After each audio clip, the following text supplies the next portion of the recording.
17 अप्रैल सन 2025 को जिसने भी जिला धनबाद के पत्रकारों पर हाथ उठाया है, जिसने भी जिला धनबाद के पत्रकारों पर हाथ उठाने की गलती की है, उसे माफ़ी तो मांगना पड़ेगा। यहाँ पड़ेगा की बात होती है, पड़ेगा में किसी किंतु परंतु की बात नहीं होती। नहीं तो यहाँ यह स्पष्ट करना आवश्यक है कि इस कलम में वह ताकत है जो राष्ट्रीय कांग्रेस कमेटी की हड्डी हिला सकती है। प्रदेश कांग्रेस कमेटी और जिला कांग्रेस कमेटी की औकात ही क्या है।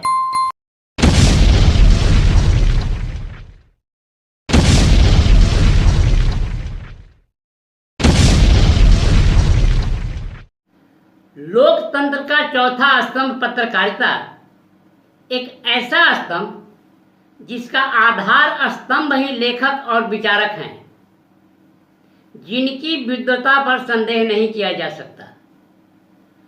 4 बांस 24 गज, 4 बांस 24 गज अंगुल अष्ट प्रमाण, ताऊ पर सुल्तान है मत चूको चौहान।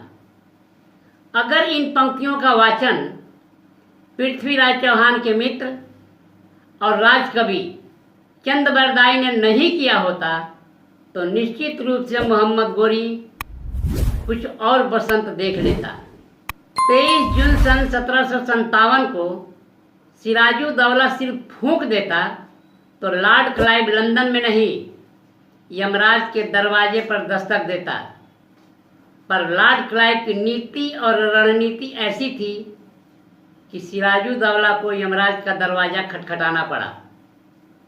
गंगा पुत्र भीष्म, गुरु द्रोणाचार्य, कुंती पुत्र कर्ण, कृप, अश्वत्थामा, भूरिश्रवा, सोमदत्त, बाल्हिक, सुदक्षिण, भगदत्त, बिंद, अनुबिंद, जलसंध, अलम्बुज, अलायुद्ध, दंडधर को चुनौती कौन दे सकता था।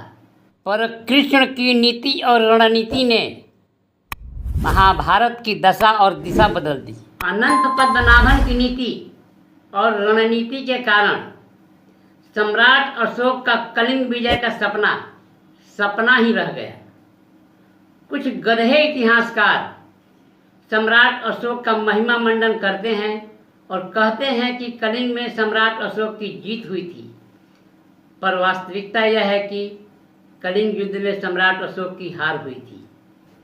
चाणक्य की नीति और कूटनीति ने एक चरवाहे को चक्रवर्ती सम्राट बना दिया और चाणक्य को अपना आदर्श मानने वाला दिनेश चंद्र शर्मा यह कैसे स्वीकार कर लेता कि उसके रहते जिला धनबाद के पत्रकारों की गर्दन झुकी रहे। जिसके हाथ में कलम है, जो अपनी नीति और रणनीति स्वयं निर्धारित कर सकता है, जो स्वयं उस पर अमल भी कर सकता है, उससे अधिक शक्तिशाली, बलशाली और सामर्थ्यवान कौन हो सकता है। अगर शक्ति, बल और सामर्थ्य का मानक पैमाना और मापदंड गुंडागर्दी है, तो जिसने अपने सर पर कफन बांध लिया उससे बड़ा गुंडा कौन हो सकता है। और दिनेश चंद्र शर्मा ने कलम उठाने से पहले अपने सर पर कफन बांध लिया है, तो स्पष्ट है कि वह अपनी गुंडागर्दी की दुकान में हर उस व्यक्ति का स्वागत करने में सक्षम है जो खुद को गुंडा कहता है या गुंडा समझता है। 17 अप्रैल सन 2025 को जिसने भी जिला धनबाद के पत्रकारों पर हाथ उठाया है, जिसने भी जिला धनबाद के पत्रकारों पर हाथ उठाने की गलती की है, उसे माफ़ी तो मांगना पड़ेगा। यहाँ पड़ेगा की बात होती है, पड़ेगा में किसी किंतु परंतु की बात नहीं होती।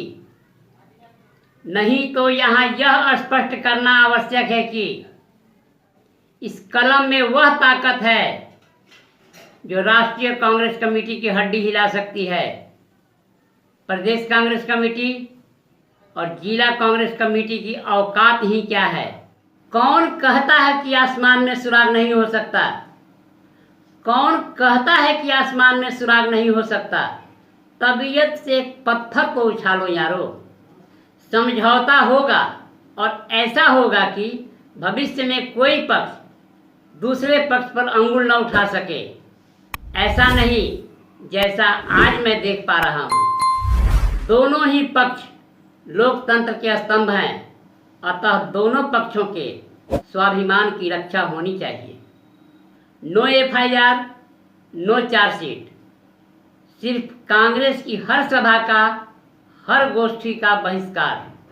किसी अन्य जिले, किसी अन्य राज्य के पत्रकार इस लड़ाई में शामिल होना चाहते हैं तो वे सादर आमंत्रित हैं, क्योंकि यह लड़ाई व्यक्तिगत लड़ाई नहीं, लोकतंत्र के एक स्तंभ से दूसरे स्तंभ के बीच पत्रकारों के स्वाभिमान की लड़ाई है, पत्रकारों के पहचान की लड़ाई है, पत्रकारों के वजूद की लड़ाई है।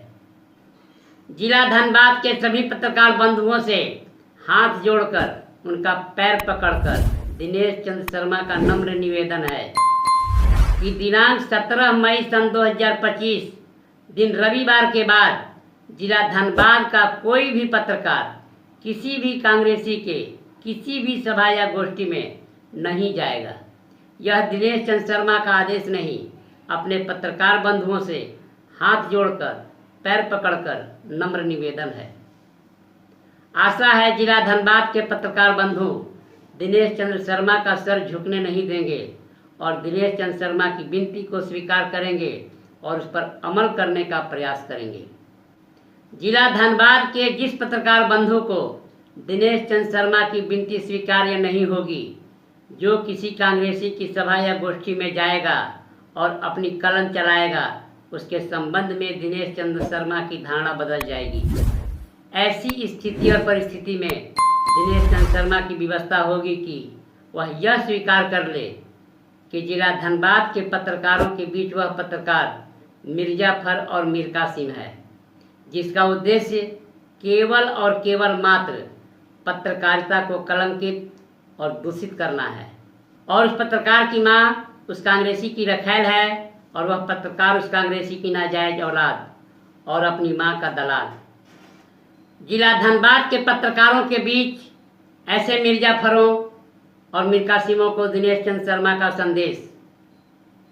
जिला धनबाद के जिस पत्रकार को अपनी मां की दलाली करने की इच्छा होगी, वह पत्रकार दिनेश चंद्र शर्मा से संपर्क करेगा। इस देश के बड़े बड़े माफियाओं से दिनेश चंद्र शर्मा उसका संपर्क करा देगा, जिससे उसकी मां भी हर प्रकार से तृप्त हो जाएगी और वह भी तृप्त हो जाएगा। जिला धनबाद के पत्रकारों के दिल में यदि अपनी मां के लिए जरा भी सम्मान है, जरा भी श्रद्धा है, जरा भी गर्व है, तो वह दिनांक 17 मई सन 2025 दिन रविवार के बाद किसी भी कांग्रेसी की किसी भी सभा या गोष्ठी में नहीं जाएगा, चाहे वह इलेक्ट्रॉनिक मीडिया का हो या प्रिंट मीडिया का, धनबाद प्रेस क्लब का सदस्य हो या न हो, किसी भी पत्रकार संगठन का हो, किसी भी प्रखंड का हो, उसका पत्रकार होना ही पर्याप्त है। जो अपने आप को पत्रकार समझता है, जिसे अपने पत्रकार होने पर गर्व है, पत्रकारिता में जिसकी निष्ठा है, जिसका अपना एक वजूद है, जिसकी अपनी एक पहचान है, जिसका अपना एक स्वाभिमान है, किसी भी कांग्रेसी के संबंध में एक पंक्ति भी नहीं लिखेगा, एक लाइन भी नहीं लिखेगा, एक शब्द भी नहीं लिखेगा। जब नाश मनुष्य पर छाता है, जब नाश मनुष्य पर छाता है, पहले विवेक मर जाता है। हरि ने भीषण हुंकार किया, अपना स्वरूप विस्तार किया। डगमग डगमग दिग्गज डोले, भगवान कुपित होकर बोले, जंजीर बड़ा अवसाद मुझे, हाँ हाँ दुर्योधन बांध मुझे। ये देख गगन मुझ में लय है, ये देख पवन मुझ में लय है, मुझ में विलीन झनकार सकल, मुझ में लय है संसार सकल। अमृत फूलता है मुझ में, संहार झूलता है मुझ में। भूतल अटल पाताल देख, गत और अनागत काल देख। ये देख जगत का आदि सृजन, ये देख महाभारत का रन। मृतकों से पटी हुई भू है, पहचान कहाँ इसमें तू है। मृतकों से पटी हुई भू है, पहचान कहाँ इसमें तू है। 17 अप्रैल सन 2025 की घटना प्रमाण है कांग्रेस की ताबूत में अंतिम कील का और कांग्रेसियों के विवेकहीन होने का। समझौता होगा और समझौता ऐसा होगा कि लोकतंत्र के दोनों स्तंभों का सम्मान बना रहे। जिन्होंने पत्रकारों पर हाथ उठाने की गलती की है उन्हें माफ़ी मांगना पड़ेगा। यहाँ पड़ेगा की बात होती है, इसमें कहीं कोई किंतु परंतु की बात नहीं होती। साथ ही इस बात की भी गारंटी देनी होगी कि ऐसी गलती दोबारा नहीं होगी। माफ़ी मुझसे नहीं, माफ़ी उससे मांगना है जिसके साथ उन्होंने मारपीट किया है, और गारंटी उसे देना होगा जो उस समय जिला धनबाद के पत्रकारों का प्रतिनिधित्व कर रहा होगा। क्योंकि दिनेश चंद्र शर्मा को नहीं पता कि पत्रकारों के स्वाभिमान की रक्षा की जंग में किसकी किस गोली पर दिनेश चंद्र शर्मा का नाम लिखा है। अतः अलविदा। यदि यह समाचार आपको किसी प्रकार उपयोगी लगा हो तो चैनल को लाइक, शेयर और सब्सक्राइब करें।